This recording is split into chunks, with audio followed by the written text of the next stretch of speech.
और मैं हूं आपके साथ सचिन दुबे। सीएम योगी कुछ बोल रहे हैं, सुनिए।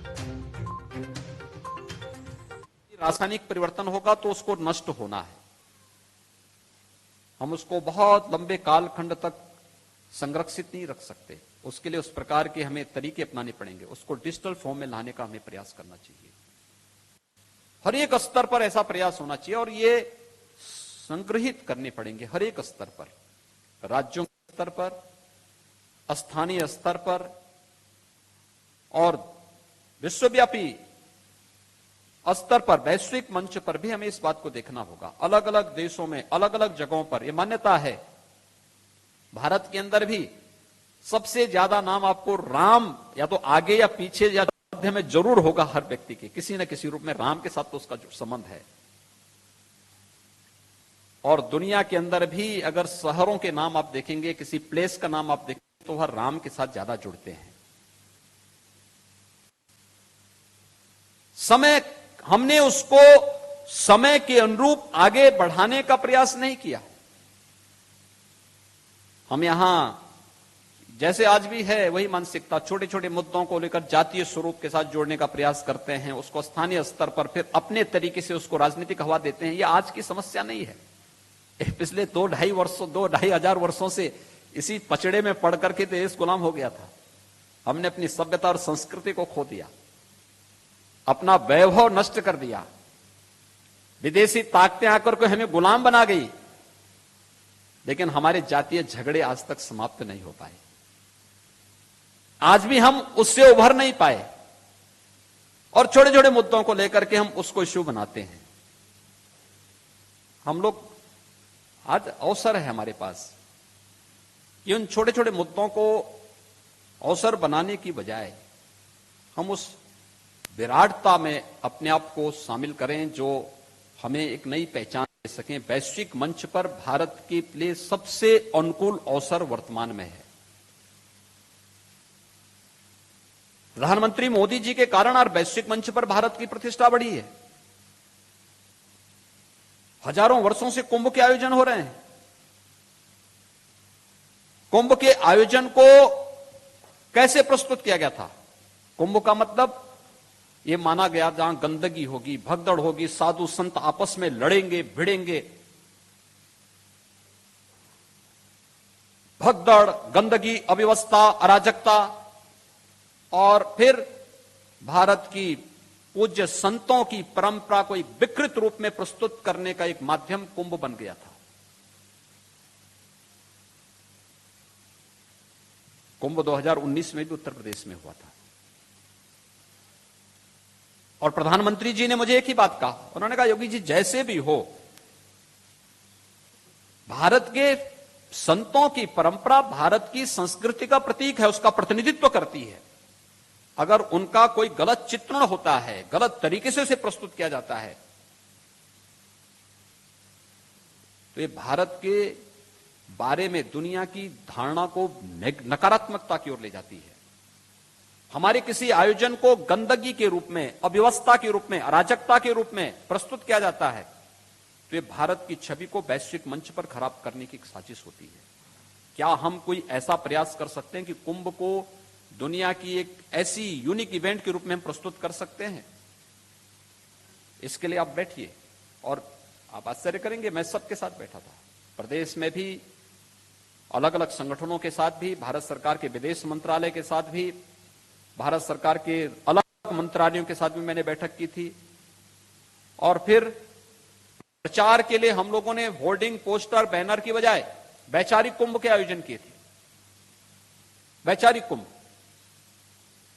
सात्विक भाव से, जहां पर एकजुट होकर के हम मंथन कर रहे हैं, वही अपने आप में कुंभ हो गया। और इस प्रकार के हमने 6 वैचारिक कुंभ किए थे प्रदेश और देश के अंदर। और उसके बाद कुंभ, प्रयागराज कुंभ के बारे में, 2019 के प्रयागराज कुंभ के बारे में हमारा विरोधी भी नकारात्मक स्वर से नहीं बोल सकता, क्योंकि कुंभ पूज्य संतों के बारे में भी एक सकारात्मक संदेश लेकर के गया और बाकी व्यवस्था के बारे में, स्वच्छता का, सुरक्षा का, सुव्यवस्था का एक नया मानक प्रस्तुत किया और उसने दुनिया के सामने कहा कि हम एक साथ इतने बड़े श्रद्धालुओं की समूह को कैसे सम्मान दे सकते हैं, कैसे सुरक्षित रूप में आगे माहौल दे सकते हैं, वह एक उदाहरण प्रस्तुत हुआ। और यूनेस्को को भी कहना पड़ा कि ये दुनिया की मानवता की अमूल्य सांस्कृतिक धरोहर है कुंभ, ये भारत की एक पहचान बनी। योग की परंपरा ये भारत का विश्व को देन है, ये भारत के आध्यात्मिक उन्नयन का आधारशिला है। योग हम करते थे, योग की परंपरा यहां पे रसी वसी थी। हमारे यहां कोई सामान्य पूजा भी होती है तो संकल्प के साथ प्राणायाम भी जोड़ा जाता है। ये तो योग का तो पार्ट है, उसी का तो एक हिस्सा है, उसी का तो एक अंग है। लेकिन हमने उसको धीरे धीरे करके विस्मृत करना शुरू किया और उसके नाम पर पेटेंट बाहर के लोग करने लग गए। प्रधानमंत्री मोदी जी के कारण वैश्विक मंच पर योग 21 जून की तिथि ही विश्व योग दिवस के रूप में बनी और भारत के साथ जुड़ गई। आज दुनिया भारत के साथ, योग के साथ जब जुड़ता है, वैश्विक मंच पर भारत की इस पहचान को आगे बढ़ाता है। अपनी बातों को किस मजबूती के साथ और किस रूप में हम प्रस्तुत कर रहे हैं, यह निर्भर होना चाहिए हम सब पर। अगर हमें अपनी परंपरा और अपनी संस्कृति पर गौरव की अनुभूति होती है और हम उसका प्रस्तुतिकरण उसी रूप में करते हैं, तो वैश्विक मंच पर वह भी सम्मान पाएगा, हम भी सम्मान पाएंगे। लेकिन अगर हम नेगेटिव बोलते हैं, जितने लोग भारत के खिलाफ वातावरण खड़ा करते हैं ना, इन्हें दुनिया से चंद जूठन के रूप में पैसा मिल जाता होगा, लेकिन दुनिया के अंदर इनकी कदर कुछ नहीं है। लोग मानते हैं कि अपने देश में गद्दारी कर रहे हैं, दुनिया के हितैषी नहीं हो सकते ये लोग। ये हमेशा इनकी प्रवृत्ति नकारात्मक है और ये बिकाऊ लोग हैं। इनके बारे में वही धारणा है। चंद पैसों के लिए ये लोग अपनी आत्मा को बेच चुके होते हैं। इन लोगों से कोई उम्मीद भारत तो नहीं करता है, लेकिन जहां का ये जूठन खाते हैं वे लोग भी इन पे कोई विश्वास नहीं करते हैं। उनका केवल यूज करते हैं। यूज होने वाली वस्तु हमेशा थ्रू भी कर दी जाती है, फेंक भी दी जाती है। तो वैसे इनकी भी स्थिति है। भारत के बारे में दुष्प्रचार करने वाले, भारत के बारे में गद्दारी करने वाले, भारतीय संस्कृति और भारतीय समृद्ध परंपरा के बारे में जो लोग दुष्प्रचार कर रहे हैं, वे वही लोग हैं और उनकी वही दुर्गति होनी है। वे ना घर के हैं ना घाट के हैं। और इसलिए मैं आप सबसे कहूंगा, मुझे बहुत प्रसन्नता है कि यहां पे global encyclopedia of the Ramayana की यह कार्यशाला एक अच्छी और सकारात्मक पहल है और मैं चाहूंगा पहले दिन से हम इसको डिजिटल फॉर्म के साथ जोड़ लें और दुनिया के सामने उसको लें। भाषा का कोई विवाद नहीं होना चाहिए। भारत की हर भाषा को इसके साथ जोड़ा जाना चाहिए, दुनिया की हर भाषा को जोड़ा जाना चाहिए और फिर उन सभी को एक साथ जोड़ करके दुनिया के सामने भारत की इस समृद्ध परंपरा को, मर्यादा पुरुषोत्तम भगवान श्री राम की परंपरा को प्रस्तुत करके हम भारत की समृद्ध सांस्कृतिक विरासत को वैश्विक मंच पर उसी मजबूती के साथ लेकर के जाएं जिस मजबूती का वो सचमुच हकदार था। दुनिया के अंदर पहली संस्कृति है जो राम की संस्कृति है, जो वैश्विक मंच पर भगवान राम के हजारों वर्ष के बाद में बुद्ध की संस्कृति वैश्विक मंच पर पहुंच पाई। आज आप दक्षिण पूर्व एशिया के देशों में जाएंगे, बुद्ध की मौजूदगी आपको हर एक जगह देखने को मिलेगी। ये भारत के लिए गौरव की बात है और हमें उस परंपरा को उसी रूप में आगे ले जाना पड़ेगा।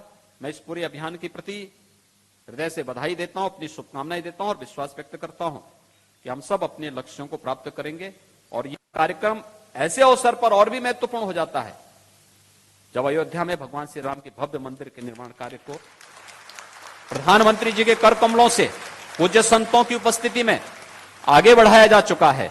उन स्थितियों में इंसाइक्लोपीडिया ऑफ द रामायण एक भारत की परंपरा, भारत की संस्कृति और मर्यादा पुरुषोत्तम भगवान श्री राम की मर्यादा को वैश्विक मंच पर स्थापित करने के लिए मील का पत्थर साबित होगा। आप सबके प्रति मेरी शुभकामनाएं। धन्यवाद। जय हिंद। बहुत बहुत धन्यवाद सर। आपका समय बहुत कीमती है सर, लेकिन अनुरोध है, बहुत सारे बंगाल से आए हैं लोग, यूनिवर्सिटी से, केवल आपको कुछ गिफ्ट फोटो सर आपके साथ चाहते हैं। मैं निवेदन करूंगा सर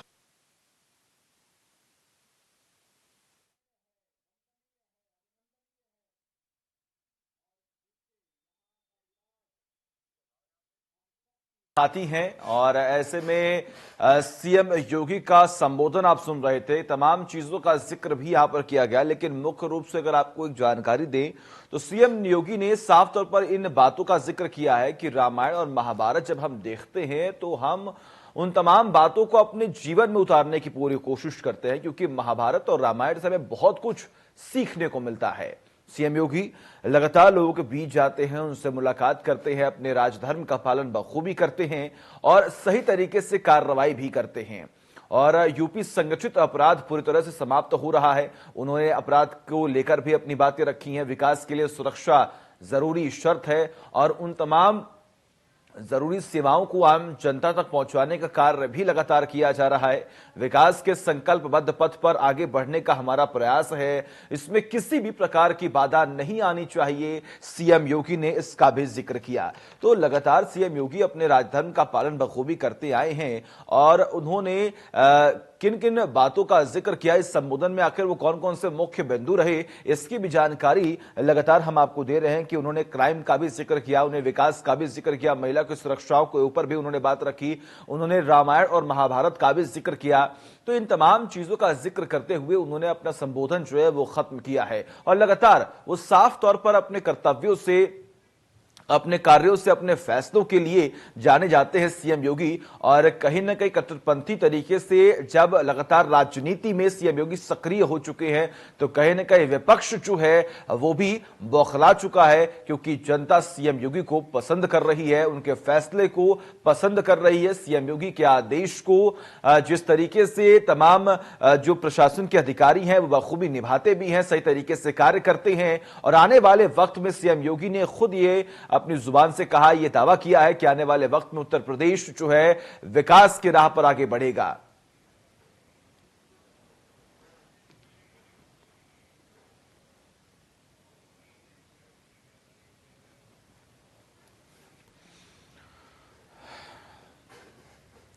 तो प्रदेश की योगी आदित्यनाथ सरकार लगातार काम करती आई है और उन तमाम कार्यों का भी सीएम योगी ने अपने संबोधन में जिक्र किया है। और आपने सुना किस तरीके से सीएम योगी ने क्राइम को लेकर भी जिक्र किया कि प्रदेश में जो अपराधियों के खिलाफ कार्रवाई होनी चाहिए वो सही तरीके से हो रही है। विकास की राह पर उत्तर प्रदेश आगे बढ़ रहा है।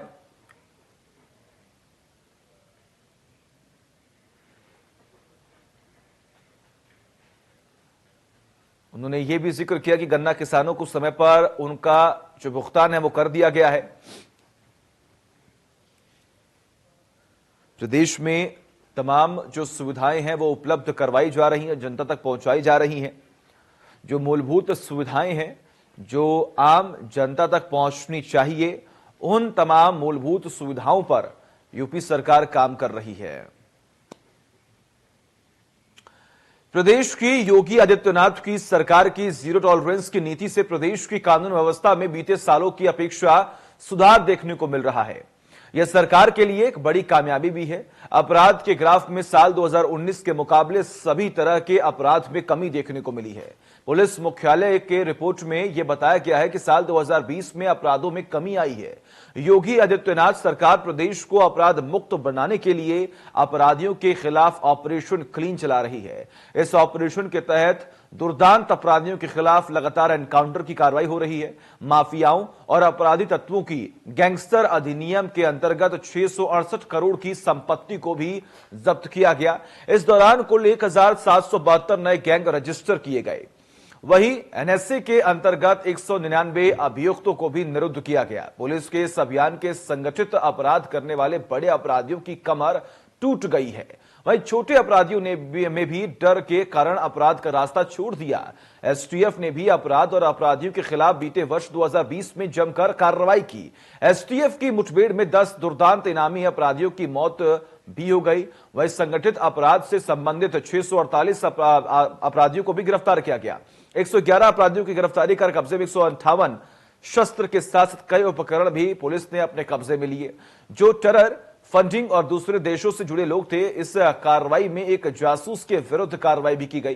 कभी पूरब का मैनचेस्टर रहा कानपुर AK-47 की आवाज से तड़तड़ा उठा है। अपराध के व्यवसाय में फिर से ग्लैमर का तड़का लग गया है। पुलिस के 8 जवान 50,000 के इनामी शातिर अपराधी विकास दुबे के साथ असली मुठभेड़ में जान गंवा बैठे। ऐसी घटना अपराध की दुनिया में बरसों तक याद रखी जाती हैं, लेकिन विकास दुबे के अंत को योगी सरकार की बहुत बड़ी सफलता भी है मानी जा रही है। ऐसे में विपक्ष कई सवाल खड़े कर रहा है कि बीजेपी सरकार सेलेक्टिव है।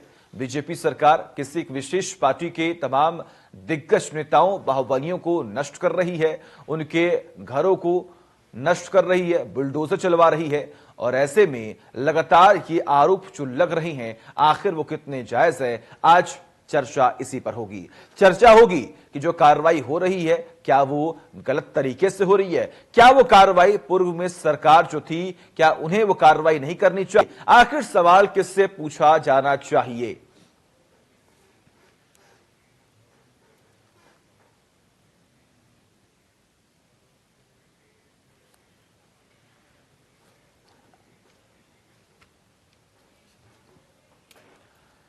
तो कई सारे सवाल खड़े किए जा रहे हैं कि जो उत्तर प्रदेश सरकार कार्रवाई कर रही है तमाम अपराधियों के खिलाफ, तमाम बाहुबलियों के खिलाफ, क्या सरकार सेलेक्टिव है?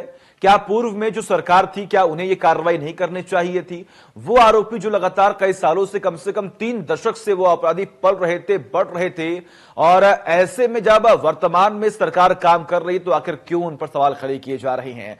और इसी बीच में डिबेट ओपन करते हैं हमारे साथ बीजेपी से दयाशंकर दुबे जुड़े हुए हैं, और इसी बीच में हमारे साथ कांग्रेस से अभिषेक वाजपेयी जुड़े हुए हैं, और कुछ ही देर में सपा से भी हमारे साथ जयदेव सिंह यादव जी जुड़ेंगे। आप सभी का बहुत बहुत स्वागत है इंडिया न्यूज उत्तर प्रदेश उत्तराखंड पर। सबसे पहला सवाल मेरा आपसे होगा अभिषेक वाजपेयी जी, जो कार्रवाई इस वक्त वर्तमान में सरकार कर रही है, आखिर इससे परेशानी किसको है और क्यों हो रही है?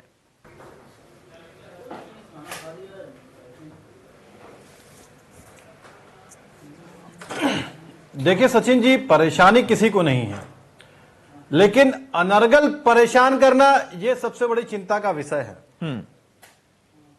आप देखिए, जब से भारतीय जनता पार्टी की सरकार बनी है जी, ये पहली बार हुआ है कि एक पुलिस वाले एक शहर से निकल करके दूसरी जगह पे जाते हैं लूट करने के लिए। फर्जी एनकाउंटर होते हैं, बाद में उनकी जांच के आदेश आते हैं।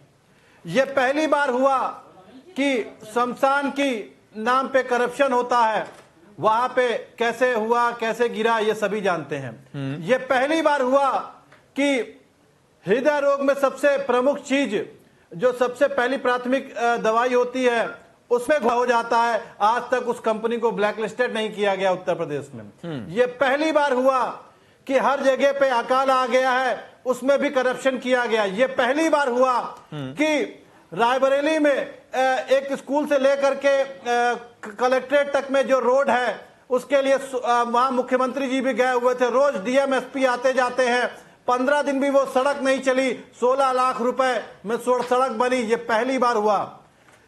देखिए, अपराधी जो है आप उसको सजा दीजिए, कोई मना नहीं करता है। आप वारदात देखिए, आप लोगों के लिए आप कर कुछ नहीं पा रहे हैं। आए दिन हम अपनी बहू बेटियों की अस्मत लुटते हुए देख रहे हैं। आए दिन हम देखते हैं कि कैसे चोरी हो गई। आए दिन हम देखते हैं कि बैंक की घटनाएं कैसे होगी, बैंक कैसे लुट गया।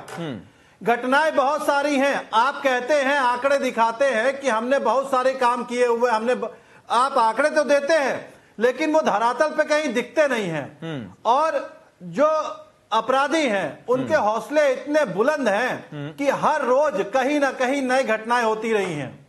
चाहे वो आप शराब व्यापारियों की माफियागिरी को आप देख लीजिए, माफिया को आप देख लीजिए, हर एक व्यक्ति का हौसला बुलंद है। आखिर आपने अगर काम किया तो उनके हौसले पस्त क्यों नहीं हो रहे हैं? ये सबसे बड़ा प्रश्न चिन्ह है। चलिए ठीक है। दयाशंकर दुबे जी, देखिए सवाल विपक्ष भी लगातार खड़े कर रहा है, क्योंकि वर्तमान में जो बीजेपी सरकार, योगी सरकार कार्य कर रही है, जनता तो उससे बेहद खुश है। क्योंकि जनता को यही चाहिए कि प्रदेश से जो क्राइम है, जो बाहुबलियों का राज है, वो खत्म हो। लेकिन ऐसे में विपक्ष जो है वो लगातार ये आरोप लग रहा है कि नहीं, क्राइम अभी भी बढ़ता हुआ जा रहा है, सरकार सही तरीके से कार्य नहीं कर रही है, और बीजेपी सरकार, योगी सरकार सेलेक्टिव हो गई है।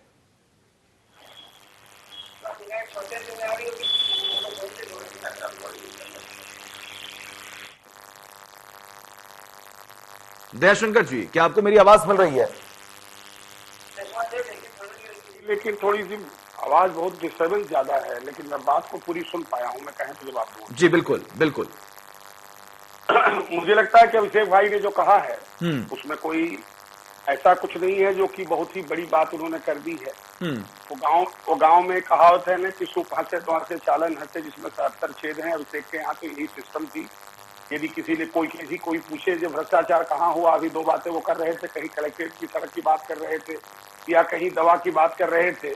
मुझे लगता है यदि किसी ने सिखाया है इस भारतवर्ष में अधिकारियों, कर्मचारियों या आम जनता को भ्रष्टाचार के बारे में, तो सबसे पहला प्रस्तुतिकरण जो है कांग्रेस की तरफ से आई है। खैर मैं वहां बात पर नहीं चलूंगा। इस वक्त देश के अंदर सबके साथ और सबके विकास वाली जो सरकार है वो है, और मुझे लगता है कि जब ऐसी सरकार हो और वो कटिबद्ध हो कि इस प्रदेश को अपराध मुक्त रखना है, जो कि आदरणीय योगी जी ने पहले ही कह दिया था शुरुआत में ही, जब देश में मुख्यमंत्री की उन्होंने प्रदेश के मुख्यमंत्री की जब शपथ ली तो उन्होंने स्पष्ट तौर पर कहा था कि कोई छेड़छाड़ नहीं, कोई आतंकवाद नहीं, कोई अपराध नहीं, सुशासन होगा, आम जन शांति से रहेगा। और बस उतना ही संकल्प को हम पूरा कर रहे हैं। आपने सुना होगा अभी जिस समय रामायण विश्व महाकोश का जब वो कर रहे थे विमोचन, तो उन्होंने एक बात कही थी कि हम जो कुछ भी करते हैं ये उसका एक संकल्प लेते हैं और उसको संकल्प लेके हम पूरा करने की कोशिश करते हैं। जहां तक चलिए ठीक है बिल्कुल। आप दोनों का बहुत बहुत शुक्रिया तमाम जानकारी के लिए, और जिस तरीके से आपने अपना कीमती वक्त हमें दिया, और जिस तरीके से हमने देखा कि लगातार क्राइम जो है वो बढ़ता ही जा रहा है, ऐसा विपक्ष कह रहा है, लेकिन योगी सरकार की तरफ से लगातार कार्रवाई जारी है। और आने वाले वक्त में खुद सीएम योगी ने भी यह जिक्र किया है, उनकी टीम ने यह जिक्र किया है कि ऐसे ही प्रदेश में कार्रवाई होती रहेगी और प्रदेश को क्राइम मुक्त जो है वो बनाया जाएगा। वक्त एक छोटे से ब्रेक का, खबरों का सिलसिला लगातार जारी है।